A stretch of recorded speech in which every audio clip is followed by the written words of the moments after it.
आप सबके हृदय में विराजमान उस परमात्मा को मेरा प्रणाम। सावन का महीना है तो आप सब मंदिर तो जाते ही होंगे। तो क्या आप जानते हैं मंदिर जाने से पहले या मंदिर जाने के बाद के नियम क्या हैं? सबसे पहले है मन के भाव। हमें मंदिर से जाने से पहले अपने भाव शुद्ध होने चाहिए। मन से भाव से जुड़ना चाहिए हमें शिव भगवान से। जिसकी जैसी भावना होती है भगवान उन्हें वैसे ही फल प्रदान करते हैं। वो कहते हैं ना, जिसकी रही भावना जैसी तैसी लागी मूरत भगवान की वैसी। जिसकी जैसी भावना होगी भगवान उसको वैसा ही फल प्रदान करेंगे। मन के भाव के बाद आता है पानी का। जब हम मंदिर में जाते हैं तो उससे पहले हमें तांबे का लोटा लेना चाहिए। तांबे के लोटे में कुछ जल की बूंदें, गंगा जल की बूंदें डालनी चाहिए।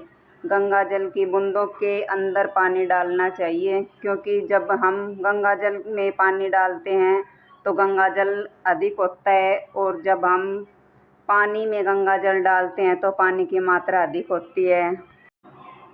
पानी अपने घर से ही लेके जाना चाहिए। कुछ लोग ऐसे होते हैं जो मंदिर के पास से टंकी होती है उसमें से पानी भर लेते हैं। ऐसा नहीं करना चाहिए, क्योंकि जब हम अपने घर से पानी लेकर जाते हैं तो हम भगवान हमारे घर की परिस्थिति को देखते हैं और हमारे सभी कष्टों का, दुखों का निवारण करते हैं।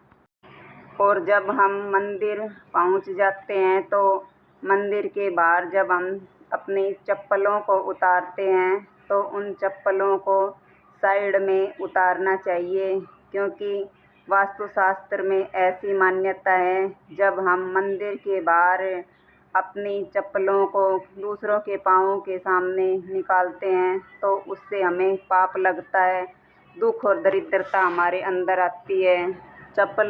चप्पल को कभी भी मंदिर की सीढ़ियों पर नहीं उतारना चाहिए। चप्पल हमेशा मंदिर की सीढ़ियों से साइड में होकर उतारना चाहिए।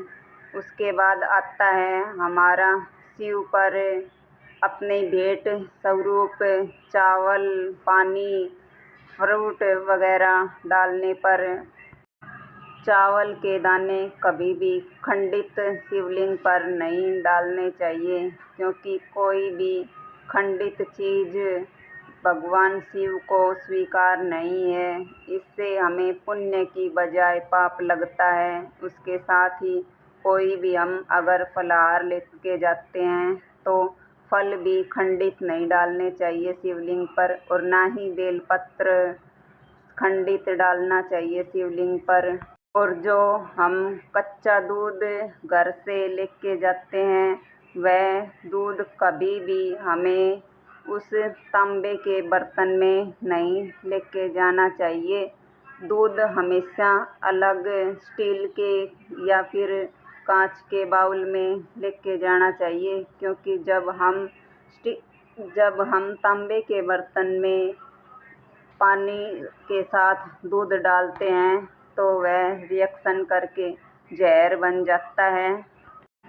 उसके बाद शिवलिंग पर पानी चढ़ाएं। पानी चढ़ाने के बाद दूध चढ़ाएं। दूध के बाद फिर पानी चढ़ाएं। इस तरह से क्रम बनाना चाहिए। शिव मंदिर में पानी डालने के बाद हमें कुछ समय तक वहीं बैठना चाहिए।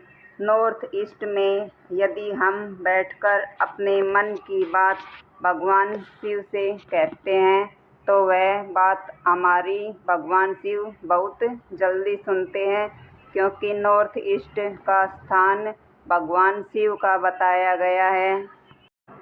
हो सके तो 5 माला ओम नमः शिवाय, ओम नमः शिवाय, ओम नमः शिवाय की वहीं बैठकर शांत मन से बोलनी चाहिए।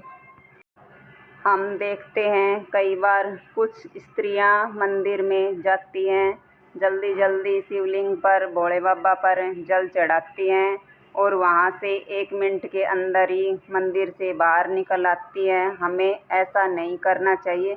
हमें अपने काम की बजाय काम को सलटा कर सब काम कर कर फिर मंदिर जाना चाहिए। मंदिर से वापस आते वक्त भी हमें किसी से बातें नहीं करनी चाहिए और मंदिर से वापस आते समय हमें शिव का घंटा भी नहीं बजाना चाहिए। इससे नेगेटिविटी हमारे साथ वापस आती है। तो भगवान शिव की पूजा का संपूर्ण फल प्राप्त करने के लिए हमें हमेशा मन से और भाव से जुड़ना चाहिए। ये कुछ छोटी छोटी बातें हैं जो हमें पता होना बहुत ज़रूरी है। धन्यवाद। आप